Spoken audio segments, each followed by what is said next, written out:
Hello everyone, my name is ClickFlow and welcome back to another episode of the Minecraft Thrive Guide. Hope you guys are doing well. I am doing pretty good and we are back for another episode of fun. In the last episode, if you recall, we fought and defeated the Wither. So we have our very first Nether Star. So today in this episode, it might be a shorter episode, I don't know, it kind of depends on how things go, but in today's episode we are going to be talking all about beacons, because the only thing that you can craft from the Nether Star is the beacon, and we're going to cover how to use a beacon, what the beacon is, and why it's so powerful. But anyway, so let's first hop into how to craft the beacon. Things that you will need is 5 pieces of glass. I only have 4 here. 1 nether star and 3 pieces of obsidian. Let's grab that other piece of glass, shall we? 5 pieces of glass. There it is. And the crafting recipe for this is you place the nether star in the middle, the 5 around it, kind of like a helmet shape, and then the 3 pieces of obsidian underneath it. And that creates a beacon. Holy cow, that is awesome. We have our very first beacon. That is so awesome. And if we place it down, you can see that it looks a little bit like this, and it is a light source, so make sure to keep that in mind as well. And if you right click on it, you can open up into this interface here, where it has 2 panels called primary power and secondary power, and then it has down here a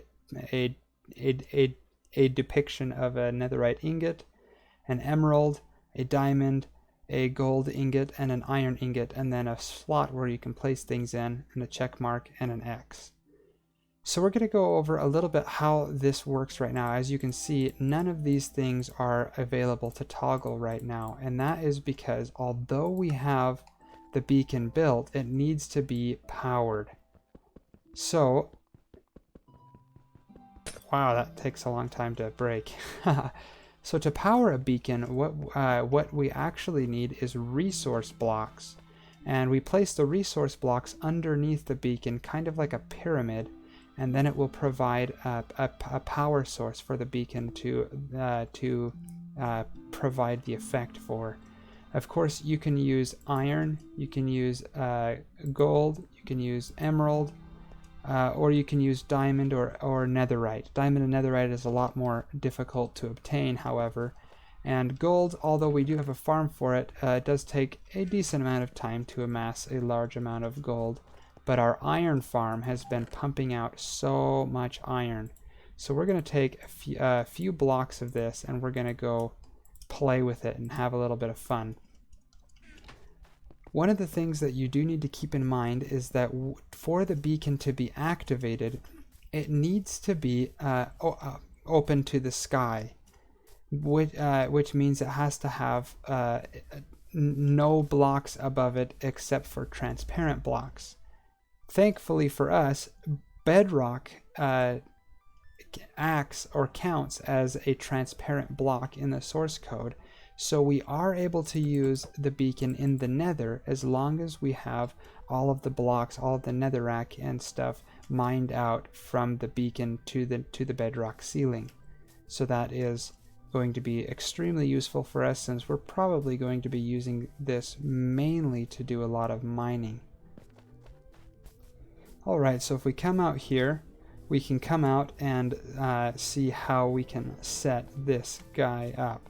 So there are a few different configurations you can do with the beacon, and each configuration is called a tier.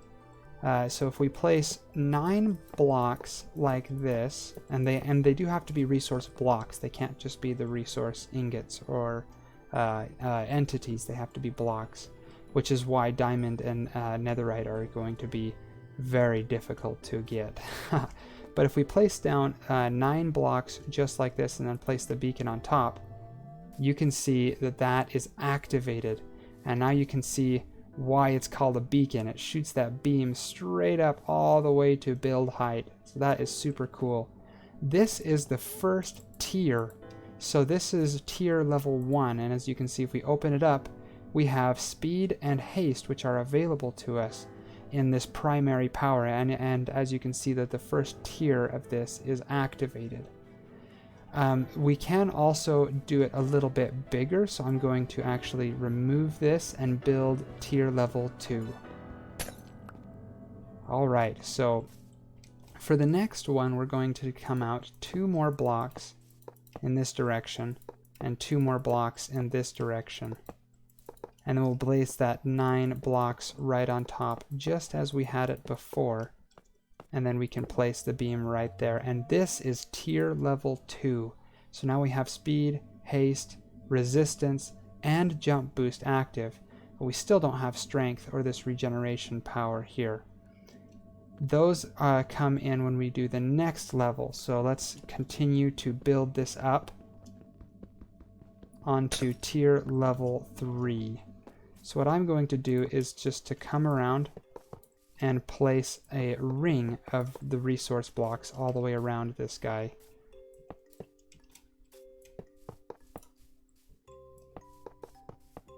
Just like that.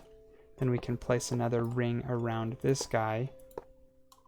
So this does take a fair bit of resource blocks, but fortunately for us, they are not consumed.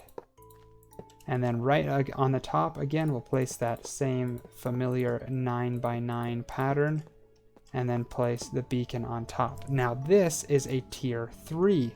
So now we have speed, haste, resistance, jump boost, and strength active in this primary power. But as you can see, the secondary power is still not active, and it is only active once we have the full 4-tier beacon. So let's go ahead and build that one up really quick.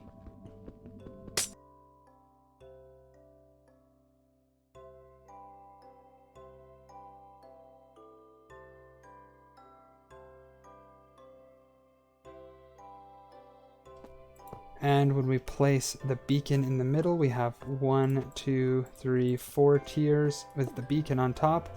And now, as you can see, it's fully activated with all of these things. So how we are going to activate this is we need to first have all the different tiers available so that the beacon can be powered.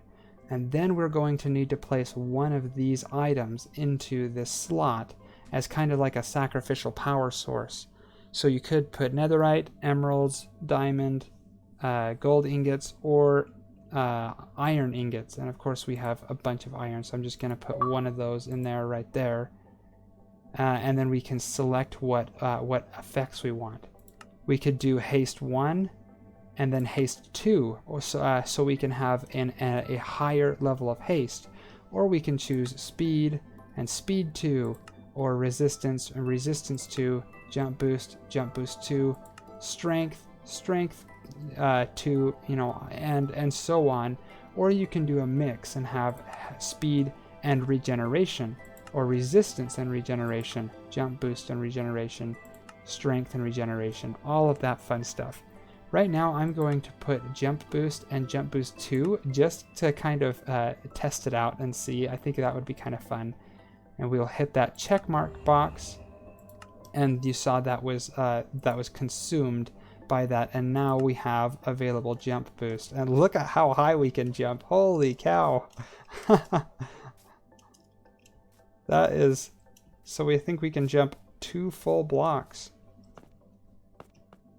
Oh, that's awesome. And let's see how far out this effect will last us. Wow, I like that jump boost. You can really climb mountains with that. Wow. But as you can see, we are a fair ways away, and we still have that effect applied to us, and it's not wearing out at all. Let's keep going and see how far this will last us. And there it is. So we're about that far away, and the effect is starting to fade, and we'll eventually will eventually be removed from us. If we go just a couple of blocks towards it,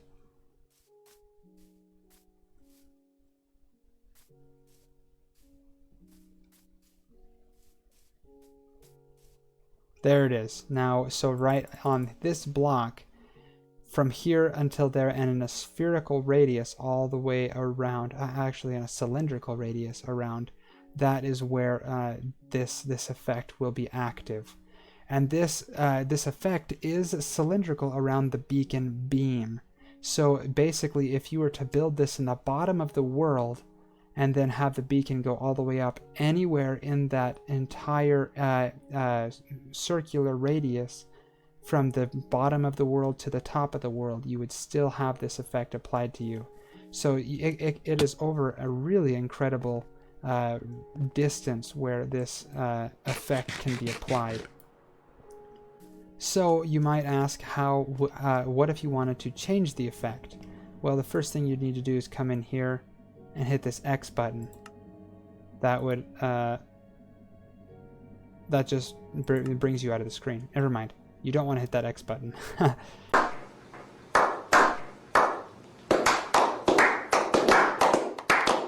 So what you want to do is you want to place another resource block in there and then choose which type of effect or power you want. We can do speed and regeneration and then hit that check mark again. And now you can see the effects are altered. So now we have that jump boost as long as it will last, and you can see it's starting to fade away. But now we also have speed applied to us and regeneration. So if we take extra,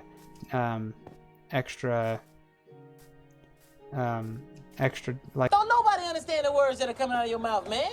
If we take damage, we will regenerate a lot faster. So that is absolutely awesome, and we can be speedy. So these are a great addition to people's to like your base. If you want to get around really fast, you can just put speed boost, and that way you can get anywhere you need really fast. You know, we can we don't even need elytra in order to get around where we need to go. And of course, blocks do not impair that effect. We can come inside of our storage facility and have that effect still being applied to us. So if you wanted to place this inside of your bases, it's a really good addition to a base. But it also has some really great implications for other things. As you can see, we have regeneration, which will allow us to, and you can put in strength as well, which can allow you to hit harder and last longer in a fight. So if you wanted to go fight the Wither again, you could basically do it without needing potions. So super effective, super powerful tool. Some people might ask, well, like, this is really nice and all, but I think I would like to customize it. That big white beam sticking out of the floor in my build would kind of look really annoying and such. And if you are like that and like others, you can definitely customize the color of the beam. If you were to take a transparent block, stained glass is a really good way to do this. You can have the full solid block glass, or you can just have the window pane. If you place it above it, you can see that it changes the color of the beam. So now we have a magenta beam that is going up. And you can also change how it will look in sections of it. So if we place this orange stained glass right here, let's see if I can't. Boom. Okay. If we put that orange stained glass, you can see in this section right here, it's purple or magenta, and then above that, it's a mix between the purple and the orange. So it's kind of like a salmon-y pink color. So yeah, you can definitely do that to change the color of the beam if you don't like the plain white of it. So really great additions to your world if you are into that sort of thing. Really great addition to your base. One thing to note, though, that although this does require a lot of resource blocks, there isn't really a way to cut out any blocks. It does have to be all the way solid, meaning that you can't just put the outermost blocks here and then hollow out the inside. If you try and do that, of course, it will not work. So beacons are really quite powerful, and I am excited to do some testing in this episode. I think I'm going to choose a box from here to be my beacon box, if you will, because I think having one of those is going to be super useful in the long run. So maybe like this green shulker box or something we can rename as our beacon box, because we're not using it for anything at the moment. And basically we can put all of the blocks and the beacon itself in the shulker box and store it in our ender chest so that we can have it whenever and wherever we want. So unfortunately, although we have been using this as a test, I am going to break it and move this beacon elsewhere in the world.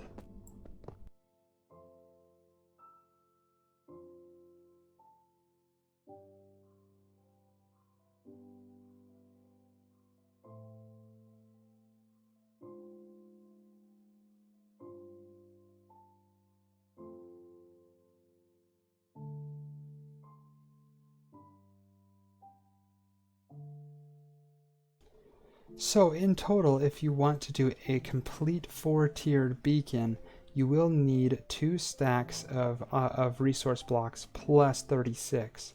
So in total 164 resource blocks, and they don't have to be of one single type like I have here. You can have some diamond, some netherite, some emerald, some gold, and some iron. You don't have to have all uniform. It could be mismatched. The only thing that the game checks for is if it is a full beacon base made out of all of those resource blocks. And another thing to note is that you are not limited to the number of beacons that you can have in your world. The only limitation that you have is how many nether stars you can obtain. So basically how many withers you fight. So we can have an unlimited number of beacons, and in theory we could have beacons literally covering the entire world so that we can have those status effects always constantly being applied to us. So you can definitely have lots of different effects that way. And as long as you fight the wither multiple times and get multiple beacons, you can have as many effects applied to you as you feel like. So there's a test that I wanted to do really quick. I've been actually back here in the back side of the storage shed. I kind of wanted to make like a secret entrance type thing for like a secret lab or something like that. It's kind of silly, actually. But in order to do that, I need to clear out a large amount of stone. And so I have this little hole cut out here, and then this little chute that goes down to the bottom of the world, pretty much. If we drop down there, we have a water suspended above a sign, which negates our fall damage, thankfully. But that, you can see we're down at diamond level, Y level 12. And I've been doing a little bit of trying to clear out all the terrain here. But as you can see, there's a lot of terrain that we need to clear out for our little secret layer, secret laboratory type experiment. Of course, there's a lot of gravel there. Anyway, so what I kind of wanted to do was to test our beacon. I wanted to put it on haste 2 and see how fast we could mine out a large chunk of area, and see how big of an advantage haste 2 has on our little operation down here. So I'm just going to open up enough area here so that we can access, so that we can place down the full 4-tiered beacon, and then we will dig a hole all the way up to the surface so that it has sky access, and then we will see how much we can do with this. Alright, so we finally have sky access all the way up. We have our 4-tier beacon placed in here. If we set that in, you can see it is activated. If we do put a solid block over the top of it, it does deactivate and you can no longer receive the powers from that. So we do need to have that open to sky access like that. And we do need to have some resource blocks. So I'm going to fly out of here. Let's see if I can't.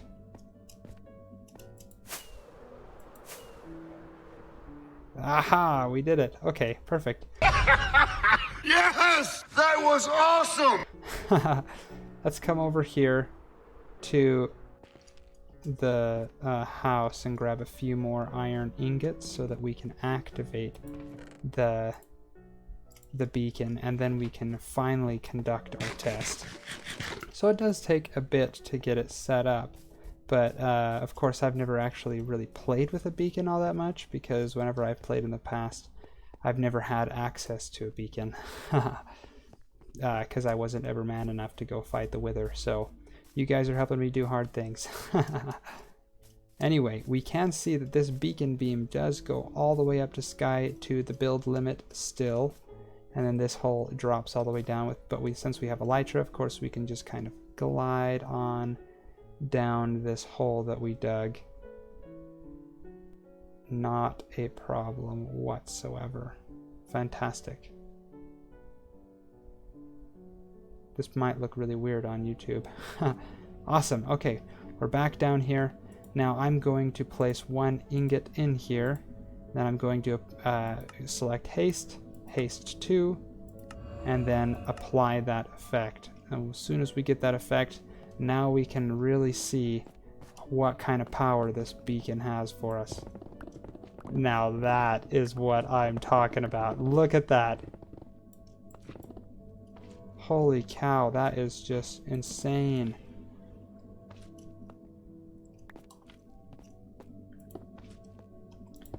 Wow, I'm really impressed with that. Look, we opened up a cave in here and a slime chunk. That's going to be interesting. Building a slime farm is definitely on one of my to-do lists for this world. Anyway, oh man, that is so exciting that we have that, and we'll see just how much stone we can collect in a really short amount of time.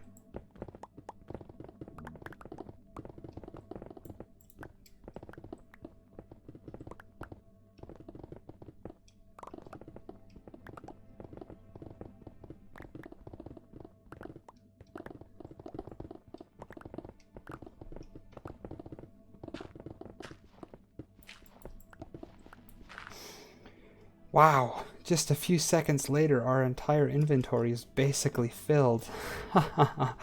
Anyway, well, it looks like I need to make a return trip to the surface because we are getting blocks faster than we know what to do with them. So that is awesome. I think I probably will pick up this beacon as well and take that back. Because I think the area where we're really going to be using this the most is in the Nether. I think this is going to solve our blackstone issue, our blackstone problem, because it's been taking us almost an entire live stream just to fill up those 3 shulker boxes of blackstone so we can get some progress done. But with this beacon, it's going to take a matter of minutes. We'll spend the first 10 minutes or 20 minutes on a stream to get 3 shulker boxes full of blackstone, and then the rest of the time we can spend building and get a lot more progress done that way. So I think this is going to be the solution for us. One of the last things I want to mention before we wrap up is if you do want to have like all of the effects applied, so like we want to have haste 2, but we also want to have speed, and we also want to have resistance, and also jump boost, and also strength. That is very possible, and a way to conserve resources is you can put a beacon right here on this block, and then place one more layer on all of these ends, on all of these sides right here. And that will technically count as 2 full beacons, even though the majority of each of the beacons are being shared by one another. So you can effectively place 1, 2, 3, 4, however many beacons you want, all right next to each other, so that you can have every single power applied while you're in your base or wherever you are. So just keep that in mind, that that is a possibility. I don't have a second beacon right now at the moment, so I can't demonstrate that. But that will be something that I can demonstrate in the future. But it's also something to keep in mind if you want to spruce your bases up like that. Anyway, I think that is going to be all from me right now. I hope you enjoyed this look into how beacons work and what they can do for your world. I think they really are super powerful, and they can really do a lot for your builds aesthetically, but also with the different effects that you can get with them. I hope you guys have enjoyed this, and if you did, make sure to smash that like button, share this with your friends, comment down below, and please subscribe to my channel so that you can see more content and more exciting and fun games like this. My name has been ClickFlow, and I will see you guys next time. Bye for now.